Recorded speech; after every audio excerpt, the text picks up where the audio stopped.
আজকে আমরা দেখব প্রথম পর্যায়ক্রমিক মূল্যায়ন 2025-এর জন্য আরও একটা প্রশ্ন, অষ্টম শ্রেণী পরিবেশ বিজ্ঞান প্রশ্ন, যেখানে পূর্ণমান 30, সময় রয়েছে 1 ঘন্টা।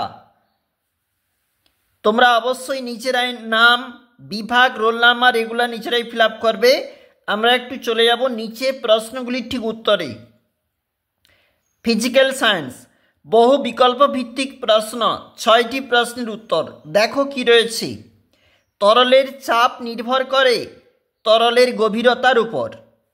লঘু হাইড্রোক্লোরিক অ্যাসিডের সঙ্গে লোহার বিক্রিয়ায় উৎপন্ন হয় হাইড্রোজেন। অভিকর্ষজ ত্বরণের মান, অভিকর্ষজ ত্বরণের গড় মান বলেছে। চলে যাব একটু পরের যে আমাদের পেজটা রয়েছে, একবার দেখো। এখানে option number C 9.8 metre per second square. Methane অণুতে সমযোজী বন্ধনের সংখ্যা 4টি। প্লবতার একক নিউটন। ঘর্ষণ বল সবসময় সংস্পর্শে থাকা দুটি তলের সঙ্গে ক্রিয়া করে লম্বভাবে। NO2 নাইট্রোজেন ডাইঅক্সাইডের বর্ণ বাদামি। এরপরে দেখো এসএকিউ টাইপ প্রশ্ন 1x4। কোনো বস্তুকে ভূপৃষ্ঠ থেকে 11.2 কিলোমিটার পার সেকেন্ড বেগে ছুটলে কি হবে, যেটা হচ্ছে মুক্তিবেগ, বা ভূপৃষ্ঠে সেই বস্তুটি কিন্তু আর ফিরে আসবে না। 1 কিগ্রা ভরের কোনো বস্তুকে পৃথিবী কত নিউটন বল দিয়ে টানে? 9.8 নিউটন। এ একটি বর্ণহীন গ্যাসীয় পদার্থ। এর গন্ধ পচা মাছের মতো। এ শনাক্ত করো। এ হচ্ছে ফসফাইন। একটি প্রশম অক্সাইডের নাম সংকেত বলো। দেখো ডাইঅক্সিজেন O2। পরের পেজ। হাইড্রোজেন পরমাণুর আইসোটোপগুলির নাম প্রোটিয়াম, ডিউটেরিয়াম এবং ট্রিটিয়াম। 1:2 শূন্যস্থান পূরণ। গ্রাফাইট অধাতু হলেও তাপতড়িতে সুপরিবাহী। এসআইতে তড়িৎ আধানের একক, উত্তরটা হচ্ছে কুলম্ব। দেহের কোথাও কেটে গেলে রক্ত জমাট বাঁধতে সাহায্য করে ক্যালসিয়াম।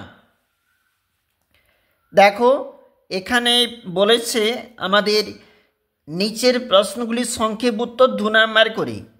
স্থির অবস্থায় ঘর্ষণ বল কাকে বলে? নিউটনের মহাকর্ষ সূত্রটি লেখো। অভিকর্ষ মহাকর্ষের একটি বিশেষ রূপ ব্যাখ্যা করো, অথবা তরলের চাপ কোন কোন বিষয়ের উপর নির্ভর করে? ধাতু ও অধাতুর 3টি পার্থক্য লেখো। একটি মাত্র রাসায়নিক ধর্মের সাহায্যে নিচের পদার্থগুলিকে কিভাবে শনাক্ত করবে? দস্তা এবং ফেরাস সালফাইড। আইসোটোপ কাকে বলে?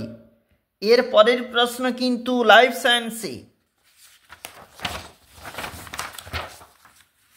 দেখো 1:2 প্রদত্ত যে কোষের অন্যান্য কোষের তুলনায় দৈর্ঘ্য অনেক বেশি, তা হলো স্নায়ুকোষ। আত্মঘাতী থলি বলা হয় লাইসোজোমকে। শূন্যস্থান পূরণ। পিতা মাতা থেকে তাদের সন্তানদের মধ্যে বংশগত বৈশিষ্ট্য জিনের মাধ্যমে বাহিত হয়। 1674 খ্রিস্টাব্দে বিজ্ঞানী লিভেনহিক প্রথম সজীব কোষ পর্যবেক্ষণ করেন। এর পরের প্রশ্ন 1:3 কোষ পর্দা কোষ প্রাচীরের পার্থক্য লেখো। মাইটোকন্ড্রিয়ার পরিবর্তে ব্যাকটেরিয়ার যে শ্বসন অঙ্গাণু উপস্থিত থাকে তার নাম লেখো।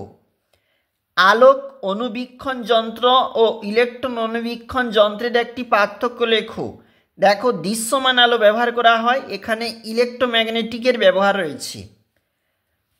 নিচের প্রশ্নের উত্তর 4x1 টিকা লেখো ভাজককলা বা নিউক্লিয়াসের চিত্র অঙ্কন করো এবং যে কোনো 2টি অংশ চিহ্নিত করো। অবশ্যই দেখবে অষ্টম শ্রেণী বিজ্ঞান।